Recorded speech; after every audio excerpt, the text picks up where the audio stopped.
What's up, YouTube community, and welcome back to the Emperor Atheist channel with your host, Emperor Atheist. Today, I'm going to address the resurrection of a man named Jesus Christ. Oh no! Now, a few of my colleagues wondered why because I'm actually going to put some of this evidence or this case against Christ in my upcoming book. And a lot of my colleagues are like, man, why are we even debating this topic of a Jew resurrecting from the dead over 2,000 years ago? Why is it even a thing? Well, because it's a thing. That's why. Because Christians have been believing this myth for so many years, and they believe it because it's in their Bible. It kind of escapes me to actually wonder why it's like that, because I ask myself that thing sometimes too.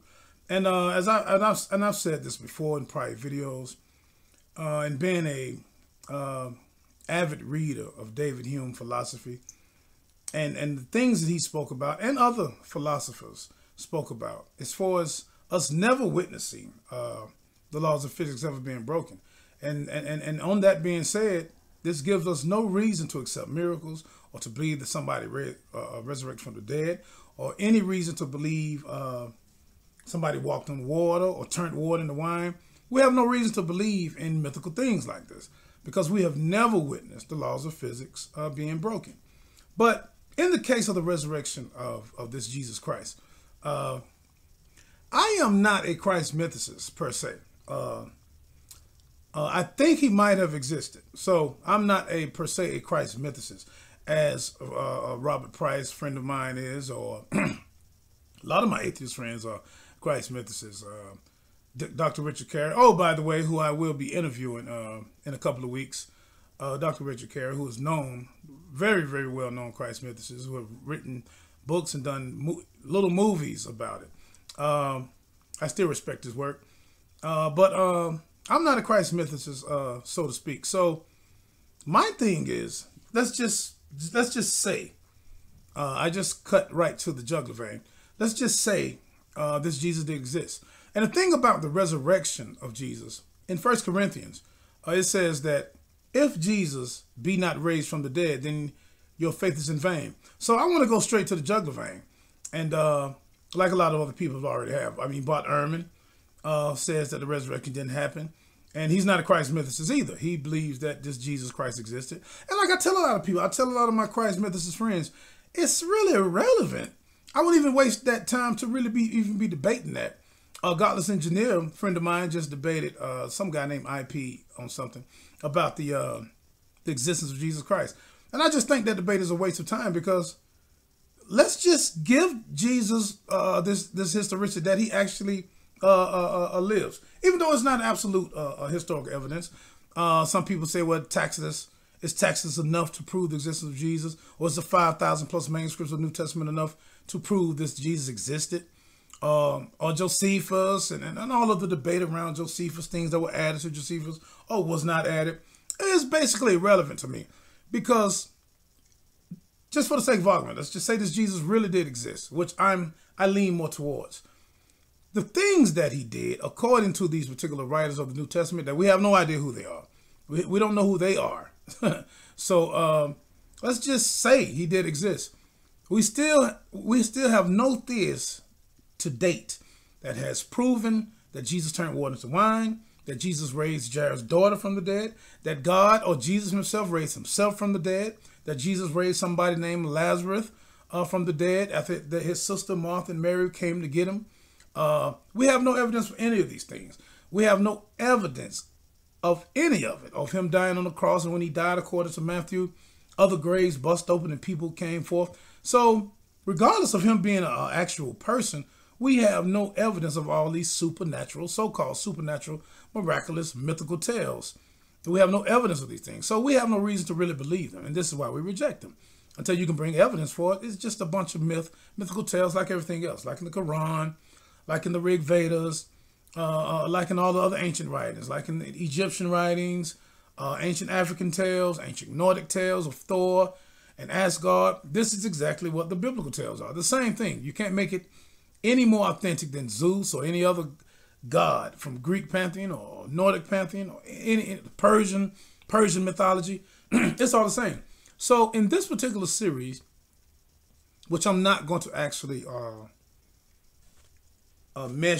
mesh together with my series on New Testament criticism, which it could be, but I just want to particularly talk because I'm sure there's going to be more than a part one. Because there's going to be a couple of parts of this as far as debunking the resurrection of Jesus Christ. The first thing I want to say is, in retrospect, thanks to all my subscribers, as I always say. Thanks to all my new subscribers, my old subscribers. Thanks for all my likes and shares. To get right to the point, William Lane Craig is probably one of the, and there's others, but I just always say William Lane Craig. He's probably one of the main apologists of the day, Christian scholars who actually advocate that there are facts. This is the term he used. He said that there are basically 3 facts why Jesus resurrected. Now, we know this is not the case. This is just the lies that William Lane Craig say. So I'm going to lay out these 3 facts, and then I'm going to go into other reasons why this is just a lie. The first fact he says is that, 1, he says on the Sunday that this supposedly happened, he said women discovered an empty tomb. Now, first thing I want to say is this. All of these 3 facts that he's using, well, let me just lay out the 3 facts. He says the first one is that on a Sunday, women discovered an empty tomb. He says the second fact is different people saw appearances of this Jesus alive, according to the biblical accounts. And he said his third fact is that the disciples came to actually accept or believe in the resurrection themselves. Now, these are the so-called 3 facts that William Lane Craig uses. And all of these particular facts come from the Bible itself, which is like reading a Harry Potter book and proving what Harry Potter did within the Harry Potter book. This is the same thing. It's a fallacy off the rip, because we cannot take the New Testament as historical accounts of validity. We can't do that. And I've already shown that, and many other people have shown that the Bible cannot be taken as real historical value. So his first point is on Sunday, women discovered an empty tomb. Now, I'm just going to make some cases and just make some sense of this. We're just going to say, for the sake of argument, that he did die, right? The first thing I want to say is, on his first fact is, he says on a Sunday, women discovered an empty tomb. First of all, how do we know that he even was put in this tomb? Or how do we know when these women got there that his body wasn't removed? That's the first question I would like to raise to anybody that would like to answer these questions. Second question is, what evidence do we have that he even died? Okay, and I know there's a thing called the Swoon Theory that a lot of Christians try to debunk. The Swoon Theory, and not that I really care about the Swoon Theory, I really don't care about it, but the Swoon Theory is basically a theory, a proposal saying that he really didn't die, that he just fainted, and that they just, when Joseph of Arimathea came, he just took his body down. He really wasn't dead in the first place, and that could be possible. That could be well possible, but just for the sake of argument, we're not going to even worry about the Swoon Theory or any of that. We're going to say he actually died. He actually died on this cross. How do we even know what tomb he was buried in? And how do we know that the body was even there in the first place when these women came? The second point I want to make is a point that Christopher Hitchens made years ago, man, before he passed away. He said that the women during this time, and this is a fact of history, women during this particular time in history, 1st century AD, their testimony was not accepted as credible things. So women being the first people to so-called witness this empty tomb, then this is something that people back then didn't even take as credible. So we don't know if these women were lying or not.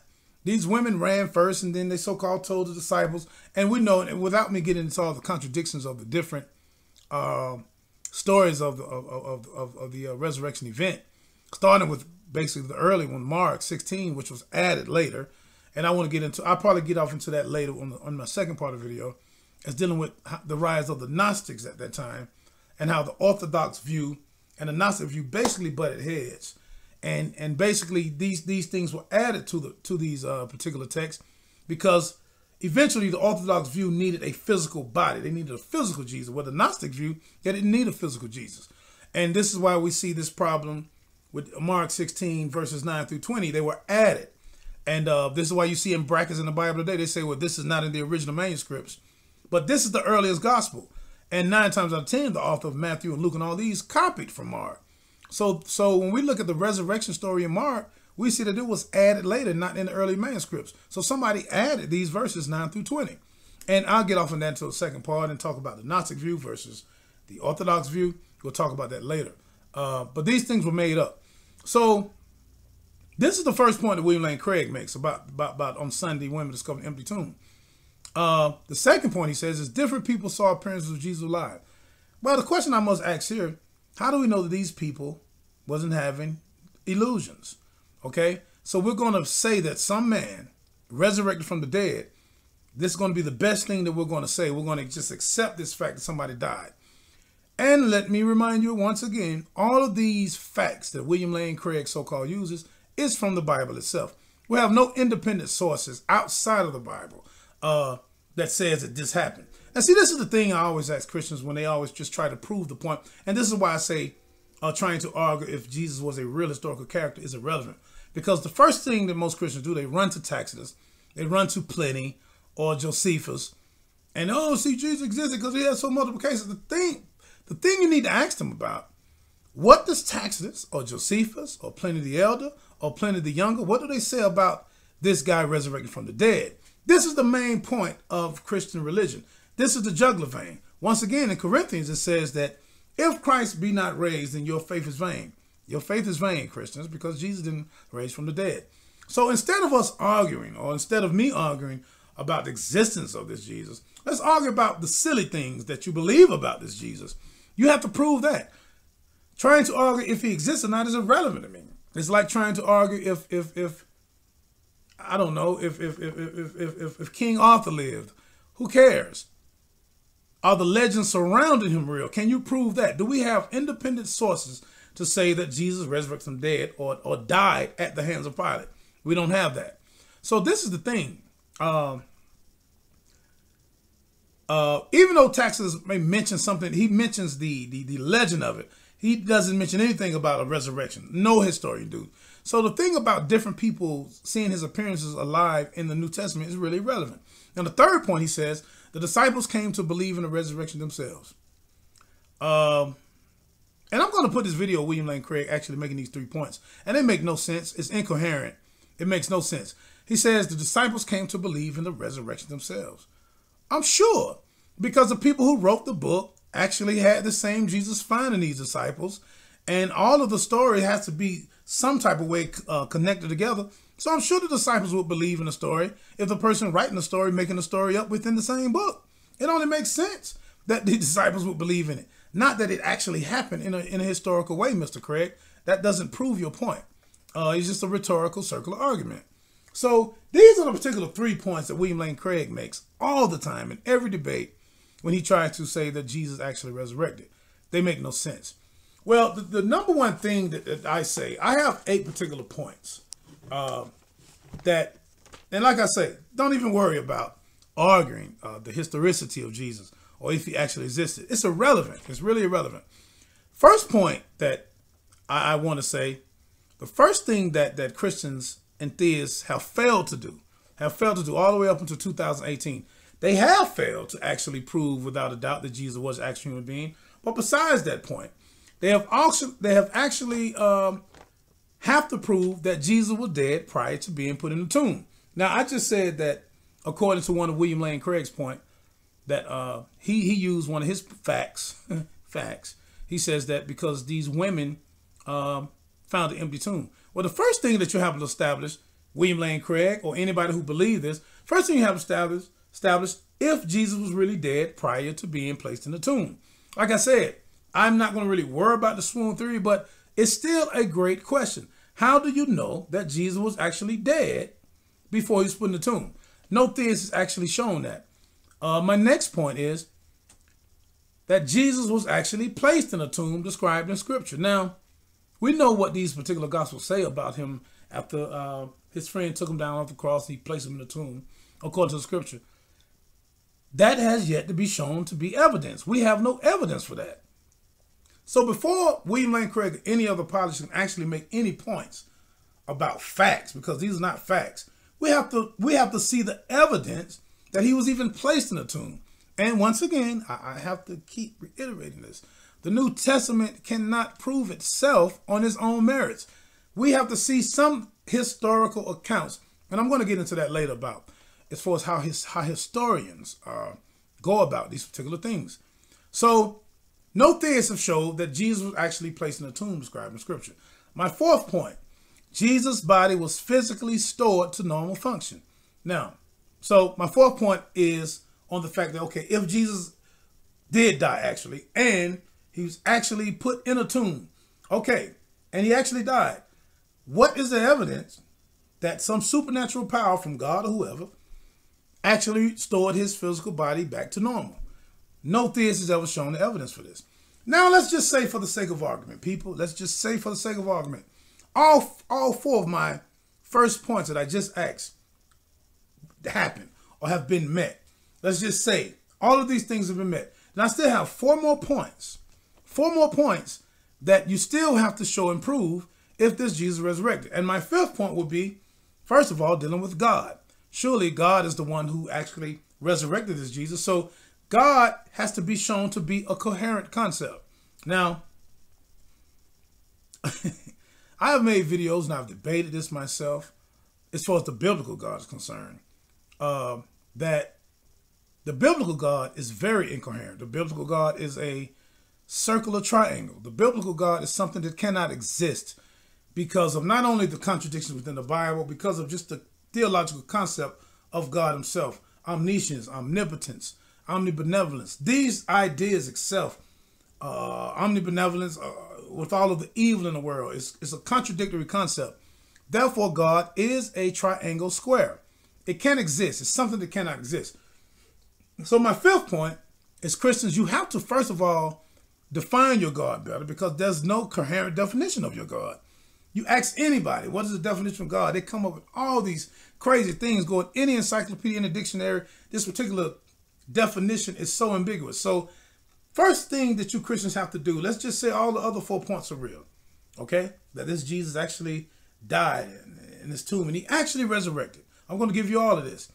You still have to show that God is a coherent concept. Okay? My sixth point. Does God actually exist? You still haven't shown to prove that. You haven't shown that yet. Okay? Does God actually exist? I'm still waiting on this evidence. And I want to say this, and I have to keep reiterating this too. Philosophical arguments. All of you so-called YouTube philosophers of religion on YouTube, all of your arguments that you use to try to make sense of your God, which makes no sense. Whether it's the ontological argument, I don't care which one it is, the tag argument, the theological argument, the moral argument for God. None of your arguments make sense. But I just want to say this. Any argument in and of itself is just that. It's not evidence for God. It's just an argument. So the first thing you have to show and prove that your God actually exists. My seventh point is that God is God, powerful enough to resurrect the dead person. Can y'all show and prove or give, even if God exists? We just, now my point 7 is for the sake of argument that God actually exists. But how do we know how powerful he is? Is he actually or is she actually powerful enough to raise a dead person? Can any of you show that? No theists have shown this yet. My 8th and final point is God even necessary for a resurrection? In other words, if Jesus did resurrect, does it predicate that a God did it or God had to do it? Maybe that was some other type of way that this Jesus resurrected.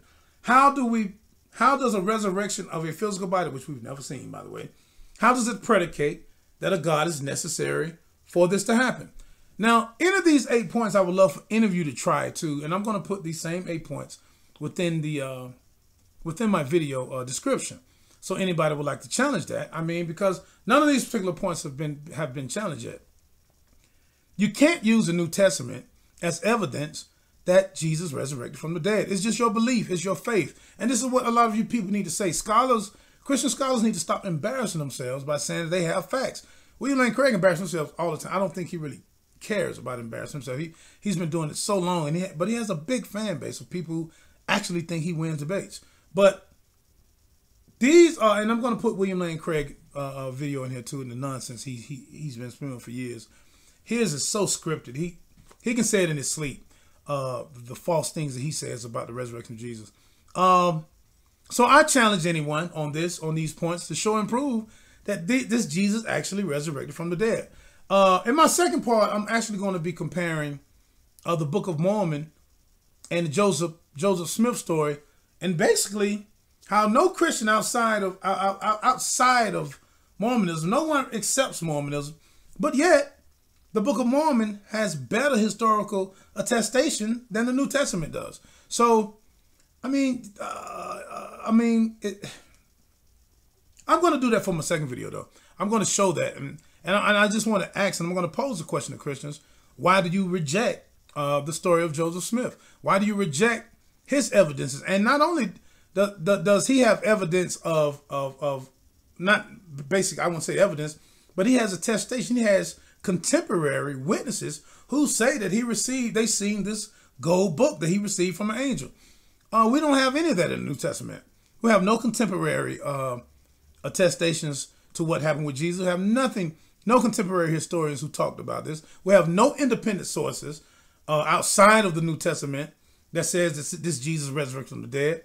But we do have contemporary witnesses that even signed a decree for Joseph Smith. 11, as a matter of fact. 11 men. Matter of fact, 3 that actually was excommunicated later on and still went to their graves and said that they witnessed these gold tablets that Joseph Smith said he got from an angel.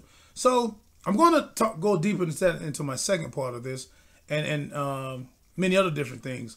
I've been meaning to basically tackle this a while ago, but I've been just doing so much other things, and people have been asking me, giving me topics to do. And once again, man, if y'all want me to speak about something else, y'all can just put it in my comments, man, and I'll do a video on it. But once again, man, this is the first part of the debunking of the resurrection of Jesus. I'm Emperor Atheist. I'm out. Peace.